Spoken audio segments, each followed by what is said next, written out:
ఓర్పు లేని భార్య ఉన్న ఫలంబేమి, బుద్ధి లేని బిడ్డ పుట్టి ఏమి, సద్గుణంబు లేని చదువది ఏలరా, విశ్వద ఆభిరామ వినురవేమా. భార్యాభర్తలు అనుకూలంగా ఉన్నప్పుడు, భర్త ఓర్పుతో ఉన్నప్పుడు భార్య కూడా ఓర్పుతో ఉండాలి. ఉంటేనే అది మంచి ప్రయోజనం ఉంటుంది. భార్యకు ఓర్పు లేకపోతే భర్త చేసే పనుల వల్ల భార్య ఊరకే విసుగుకోవడము, లేకపోతే ఏసరించుకోవడము, లేకపోతే అసహించుకోవడము, లేకపోతే ఆ సహనాన్ని భరించలేకపోవడము, సహనం లేకపోవడం వల్ల ఏమవుతుంది, ఇతను చేసే ప్రతి పని నిష్ఫలం అవుతుంది. భర్త చేసే ప్రతి పని నిష్ఫలం ఎందుకు అవుతుంది అని అంటే, భార్యకు ఓర్పు ఉండి దాన్ని ఆదరించకపోవడం వల్ల నిష్ఫలం అవుతుంది.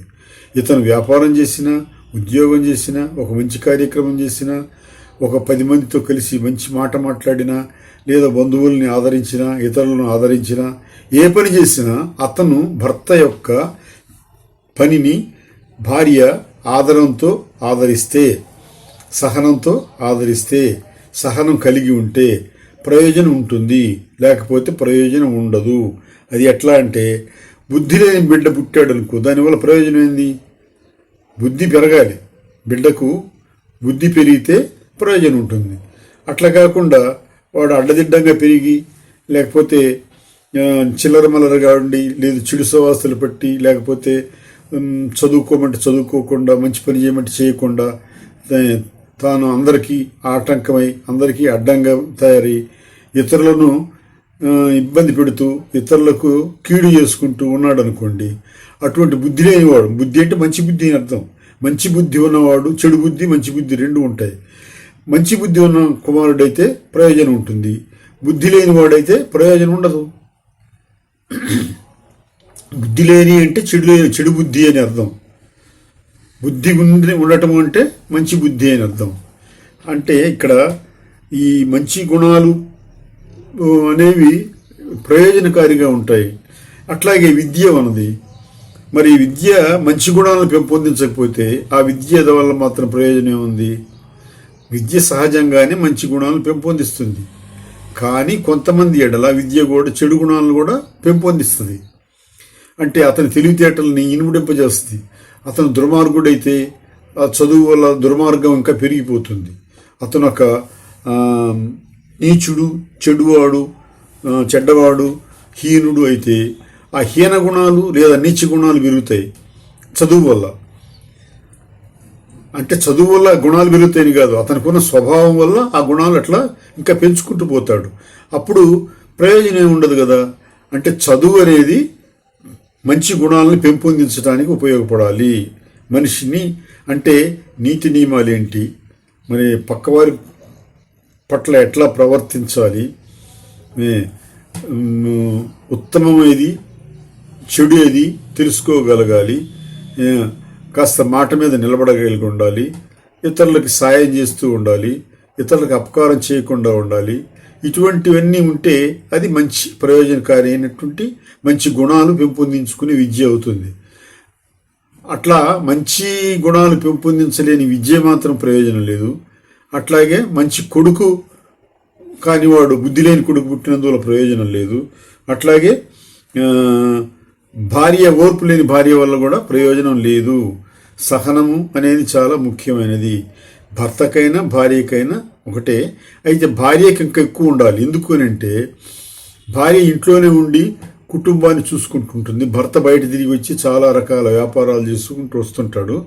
అతను చేసే వాటిలో ఒడిదుడుకులు ఎక్కువ ఉంటాయి, సంబంధాలు ఎక్కువ ఉంటాయి, ఎన్ని రకాలుగా అది అతనికి సంపాదనకు తోడ్పడతాయి. అన్ని రకాలుగా అన్నింటిలో అతను ప్రవేశం ఉంటుంది. ఆ ప్రవేశాలన్నింటినీ భార్య ఓర్పుతో సహించాలి, సహనంతో వాటిని ఆదుకోవాలి. అప్పుడే వాళ్ళ కుటుంబం సజావుగా ఉంటుంది అని అర్థం. అనక మృగము భూమిని కద్దులేదనక ఏ తరుణి విడిచి చనియదు ఆశరథియు, కర్మఫలమునెవరు గడచిపోవగలేరు, విశ్వద ఆభిరామ వినురవేమా.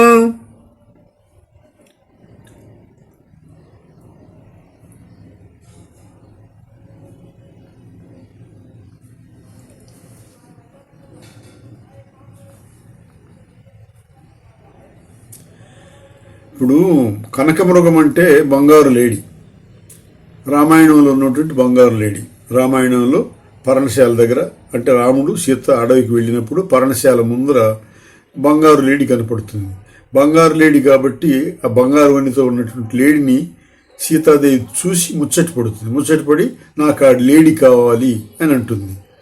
అంటే బంగారు లేడి ఉన్నదో లేదో అనేది ఆలోచించకుండా రాముడు అంతటి వాడు, రాముడు అంటే మరి భగవంతుడి కింద లెక్క, రాముడు అంతటి వాడు అది బంగారు లేడి ఉన్నదో లేదో అసలు అవునో కాదో తెలుసుకోకుండా ఏం చేశాడు, ఆమెను వదిలిపెట్టి ఆ లేడి వెంట పరిగెత్తాడు. లేడిని తీసుకురావడానికి ఆ సీత కోరిక తీర్చడం కోసం ఆ లేడీని తీసుకురావడానికి దాని వెంట వెళ్ళాడు. అది పరిగెత్తుకుంటూ, చాలా మాయామృగం కాబట్టి పరిగెత్తుకుంటూ చాలా దూరం తీసుకెళ్తుంది. అంటే రాముడి ఆలోచన రాలేదు అని అంటే అప్పుడు అది కర్మఫలం. అతని కర్మఫలం వల్ల ఆలోచన రాలేదు. ఇదేంటి మంచిగా చెడా, ఉన్నదా లేదా, అసలు ఉంటుందా ఉండదా, ఇటువంటిది సంభవమా కాదా అనే ఆలోచన ఎందుకు రాలేదు అని అంటే అది కర్మఫలం. రాముని యొక్క కర్మఫలం వల్ల ఆ ఆలోచన రాలేదు. ఆమె కోరింది, ఆ కోరికను తీర్చాలి అని వెంటనే బయలుదేరాడు ఆమెను వదిలిపెట్టి. ఇది ఇట్లాంటి దాన్ని కర్మఫలము అంటాం అన్నమాట. అంటే నిజానికి బంగారు లేడి అనేది లేదనే సంగతి అందరికీ తెలుసు, ఆయనకి తెలుసు. కానీ భార్య కోరింది కాబట్టి దాని గురించి ఆలోచించకుండా బయలుదేరాడు. అది అట్లాంటి స్థితి ఎందుకు వచ్చిందంటే ఆయనకు జరిగినటువంటి కర్మ ఫలితం అది, కర్మ ఫలము అది అని అంటాడు కవి. కనగ సొమ్ములెన్నో కనకంబదొక్కటే, పశుల వెన్నెలెన్నో పాలొకటియే, పుష్పజాతులెన్నో పూజ యొక్కటే సుమి, విశ్వదాభిరామ వినురవేమ. ఇక్కడ నగలు అనేటప్పటికీ బంగారమే గుర్తొస్తుంది మనకి. ఈ బంగారం నగలు అందరికీ వేసుకునే అలవాటు ఎక్కువ. ప్రాచీన రాజుల కాలం నుండి కూడా ఈ బంగారపు ఆభరణాలు ధరించడం అనేది ఎక్కువ ఇష్టం. ఈ బంగారు ఆభరణాలు అనేవి మరి మనిషికి ఒక్కొక్క రకమైన టేస్ట్ ఉంటుంది, రుచి ఉంటుంది. అంటే ఒక్కొక్క దాని మీద ఇష్టం ఎక్కువగా పోతుంది. ఒక్కొక్క ఆభరణం ఆకర్షించబడుతుంది. ఈ ఆకర్షించడానికి మరి ఈ వీళ్ళు స్వర్ణకారులు ఉంటారు కదా, బంగారు నగలు తయారు చేసేవాళ్ళు. ఈ స్వర్ణకారులు రకరకాల ఆభరణాలు తయారు చేస్తారు. నెక్లెస్ అని, గొలుసు అని, మరొకటి ఇట్లా ఎన్నో రకాల ఆభరణాలు తయారు చేస్తారు వాళ్ళు. ఎన్ని ఆభరణాలు చేసినా ఒక బంగారం నుండే చేస్తారు. ఇప్పుడు 100 మంది స్వర్ణకారులు 100 షాపులు పెట్టుకొని కూర్చొని 100 రకాల నగలు తయారు చేసిస్తారు. ఈ 100 రకాల నగలు కూడా బంగారం నుండి తయారు చేస్తారు. కానీ ఒక్కొక్క నగకు ఒక్కొక్క లోహం ఉండదు, ఒక్కొక్క బంగారం ఉండదు. బంగారం అంతా ఒకటే, బంగారం ఒకటే, నగలు మాత్రం వేరువేరు. అన్ని ఆకారాలు వేరు ఆకారాలలో, ఆకర్షించబడే ఆకారాలలో బంగారం ఆభరణాలుగా వచ్చి కూర్చుంటుంది. అయితే బంగారం మాత్రం ఒకటే, ఇన్ని రకాల ఆభరణాలుగా వచ్చి చేరుతుంది. అట్లాగే పశువులు ఎన్నో రకాలు ఉంటాయి, పాలు మాత్రం ఒకటే. పశువులు ఎన్నో రకాలంటే పశువుల రంగులే, తెల్లా ఉంటుంది, నల్లా ఉంటుంది, ఎర్రటావులు ఉంటుంది, పుల్లా ఉంటుంది, ఇంకా రకరకాల ఆవులు. ఎత్తు ఉండే ఆవు ఉంటుంది, చిన్న ఆవు ఉంటుంది, పొట్టి ఆవు ఉంటుంది. మరి అట్లాగే గేదెలు కూడా 4-5 రకాలు ఉంటాయి. పెద్ద గేదె, చిన్న గేదె, మరి నాటు గేదె, లేకపోతే పారంగు గేదె అని ఇట్లా రకరకాలుగా ఉంటాయి. అంటే పశువులు ఎన్ని రకాలు ఉన్నా, పశువులు అంటే ముఖ్యంగా ఆవులు, గేదెలు, ఇంకా మరి గుర్రాలు లేదా మేకలు, ఇవన్నీ పశువులే కదా.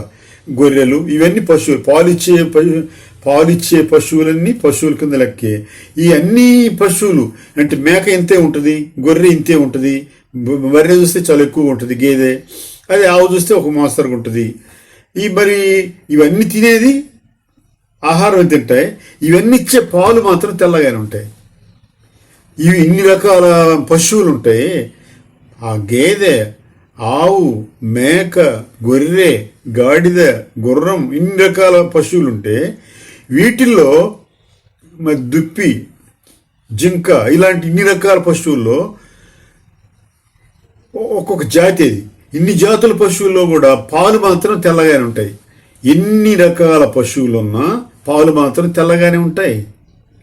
ఇది అట్లాగే పుష్పజాతులన్న పూజ ఒక్కటే. పుష్పజాతులు అంటే మరి మనకు మరి చేమంతి, అట్లాగే జాజి, సన్నజాజి, అట్లా కనకాంబరం, మరి బంతి, ఇంకా గులాబీ, మల్లె, ఇట్లా రకరకాల పూలు ఉంటాయి. ఇవి ప్రస్తుతం దగ్గర ఉండే వాడుకలో ఉండే వాళ్ళకు ఉండే పూలు. ఇవి కాక అడవుల్లో ఇంకా ఎన్నో రకాలు ఉంటాయి. 100ల కొద్ది పూల రకాలు ఉంటాయి. కానీ ఈ అన్ని పూలను తీసుకెళ్ళి దేవుడికి పూజ చేస్తారు. పూజ ఒకటే. పూజ అంటే దేవుడిని భక్తితో కొలిచేదని పూజ అంటారు. దేవుడిని భక్తితో కొలిచే విధానానికి ఈ పుష్పాలను వాడుకుంటారు. అంటే ఎన్ని పూల జాతులున్నా పూలు మాత్రం దేవుడికి పూజకే వాడుతారు. అంటే ఈ పూలల్లో కొన్ని పెద్ద పూలు ఉంటాయి, మూర పొడుగు పూలు ఉంటాయి, అడుగు పొడుగు పూలు ఉంటాయి, వెడల్పు పూలు ఉంటాయి, సన్న పూలు ఉంటాయి, చిన్న పూలు ఉంటాయి, చాలా పెద్ద పెద్ద పూలు కూడా ఉంటాయి. ఇప్పుడు బ్రహ్మ ఇది కమలాఫలం, కమలాలు ఉంటాయి, తామరలు ఉంటాయి. ఇవన్నీ కూడా పెద్ద పెద్ద పూలు ఇస్తాయి. మరి మల్లె, జాజి, మల్లె కంటే కూడా జాజి మరీ చిన్నగా ఉంటుంది, వాసన బాగా ఉంటుంది. కనకాంబరం మరీ వాసన ఉంటుంది. అట్లా కాకుండా పారిజాతం ఉండేది మరీ చిన్నది, చాలా చిన్నది, లవంగం అంత ఉంటుంది, విపరీతమైన మంచి వాసన వస్తుంది, స్మెల్. అంటే ఇన్ని రకాలు పూలల్లో కూడా పెద్దవి, చిన్నవి, ఎర్రవి, తెల్లవి, పచ్చవి, నల్లవి, ఆకుపచ్చవి, మరి బులుగువి, ఇన్ని రకాల రంగుల పూలు ఉంటాయి, ఇన్ని రకాల పరిణామాల్లో పూలు ఉంటాయి, ఇన్ని జాతుల పూలు ఉంటాయి. అన్నీ కూడా తీసుకొచ్చి పూజకే వాడతారు. దేవుని దగ్గర పూజ చేసేటప్పుడు అన్నీ సమానమే. అక్కడ దేవుని పాదాల మీద పూలు వేసేటప్పుడు అన్ని పూలు సమానమే. అంటే ఇక్కడ పూలు ఎన్ని రకాలున్నా పూజ ఒకటే. పశువులు ఎన్ని రకాలున్నా పాలు ఒకటే రకం, ఒకటే రంగు. అట్లాగే ఆభరణాలు ఎన్ని రకాలుగా చేసుకున్న బంగారం ఒకటే అని ఇక్కడ సమాధానం. కనియు గనలేడు కదిలింపడానోరు, వినియు వినగలేడు విస్మయమున, సంపద గలవా అని సన్నిపాతంబిది విశ్వదాభిరామ వినురవేమ. సంపద ఎక్కువగా ఉంటే వానికి అహంభావం ఎక్కువ ఉంటుంది, గర్వం ఎక్కువ ఉంటుంది, పొగరు ఎక్కువ ఉంటుంది అని ఒక నానుడి. ఈ అహంకారం, అహం, నేను అన్నిటికంటే గొప్పవాడిని, అహం అంటే నేను అన్నిటికంటే గొప్పవాడిని, నాకు మించిన వాళ్ళు లేరు అనే ఈ అహంకారం ఉందే, అహంకారం బాగా డబ్బున్న వాళ్ళకి, ఎక్కువ ధనవంతుడికి ఉంటుంది. అయితే అతని కదలికలు ఎట్లా ఉంటాయంటే కంటితో చూస్తాడు, చూడనట్లుంటాడు. నోరుంటుంది, మాట్లాడడు. నోరుంటుంది, మాట్లాడు. కంటితో చూసినట్టు ఉంటాడు, చూడనట్టు ఉంటాడు. చూస్తాడు, చూడనట్టు నటిస్తాడు. అట్లాగే ఆశ్చర్యకరంగా విని కూడా విననట్లు నటిస్తాడు. ఇప్పుడు మనం మాట్లాడేది వినపడుతుంది, విననట్టు నటిస్తాడు. అది కూడా చాలా కష్టమైన పనే. విననట్టు నటించడం కూడా చాలా కష్టమైన పనే. ఇది సంపద కలిగిన వాడికి ఉండే రోగం. ఈ రోగం అనేది, అహంకారం అనే రోగం ఎట్లాంటిదంటే, సంపద ఎక్కువగా ఉంటే ఇటువంటి రోగం వస్తుంది.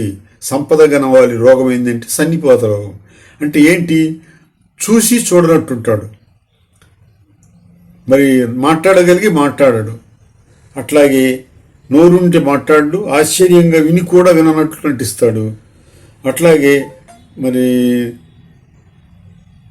కంటితో చూసినా చూడనట్లుంటాడు. ఇదంతా కూడా సంపద గలవాని యొక్క జబ్బు అని అంటాడు. కర్మమెప్పుడైనా గడచిపోవగరాదు, ధర్మరాజు తెచ్చి తగని చోట కంకుపట్టు చేసే కటకట ఆదైవంబు విశ్వదాభిరామ వినురవేమ. ఇక్కడ మానవుడు చేసిన తప్పులకి, కర్మలకు ఎప్పుడైనా ఫలితం అనుభవించి తీరవలసిందే. అంటే తాను చేసిన తప్పులు ఒప్పులు అన్నింటికీ కూడా కర్మ ఫలితం అనేది ఒకటి ఉంటుంది. అది ఎట్లాంటిది అంటే అది తప్పించుకోవడం సాధ్యం కాదు. ఎందుకనంటే కర్మఫలం కాబట్టి తప్పించుకోవడం సాధ్యం కాదు. ఇన్ని కర్మఫలాలు చేస్తే ఎంత తప్పులు చేస్తే అంత పాపం నీ వెంటే ఉంటుంది. ఎన్ని మంచి చేస్తే ఎంత మంచి చేస్తే అంత మంచి నీ వెంటే ఉంటుంది. అది మంచి అయినా చెడైనా తప్పించుకోవడం చేత కాదు. ఎందుకు అని సాధ్యం కాదు. ఎందుకంటే ఇప్పుడు చక్రవర్తి ధర్మరాజు పెద్ద చక్రవర్తి. ఆయన చక్రవర్తి రాజసూయాగం చేసి చక్రవర్తి అయిన తర్వాత ఆయన దగ్గర సామంతులు 1000 మంది చేరుంటారు. చిన్న చిన్న రాజ్యాల వాళ్ళందరూ కొద్ది గొప్ప కప్పం కట్టి సామంతులుగా ఉంటారు, సామంతరాజులుగా. అట్లాంటి సామంతరాజుల్ని ఎంతో 1000 మంది సామంతరాజుల్ని ఆయన కనుసన్నలలో ఉంచుకున్నవాడు. వాళ్ళందరినీ ఆయన ధైర్యంగా వాళ్ళకి ధైర్యం చెప్పి ఆయన వాళ్ళకి అభయం ఇచ్చినవాడు. ఈయన ఆదరణ వాళ్ళకి కలగజేసినవాడు. అట్లాంటి ధర్మరాజు ఒక సామంతుడి దగ్గర దాక్కోవలసి వచ్చింది. ఒక సామంతుడు ముఖ్యంగా విరాటరాజు కొలువులో కంకుబట్టు అనే వేషం వేసుకొని ఆయన దగ్గర ఉండవలసి వచ్చింది. మరి ఈయన సామంతుడు, ఆయన చక్రవర్తి సామంతుడి దగ్గరకు వచ్చి నేను ఇక్కడ నీ దగ్గర తలదాచుకుంటానంటే ఒప్పుకోడు కదా. అందుకని మారువేషం వేసుకొని కంకుబొట్టు అనే పేరు పెట్టుకొని మారువేషంతో విరాటరాజు కొలువులో చేరిపోయాడు. అంటే కర్మఫలం వల్ల ఆయన పెద్ద గొప్ప చక్రవర్తి అయినా కానీ తన సామంతుడి దగ్గరే ఒక మామూలు మనిషిగా చేరి కాలం గడపవలసి వచ్చింది అని అంటాడు.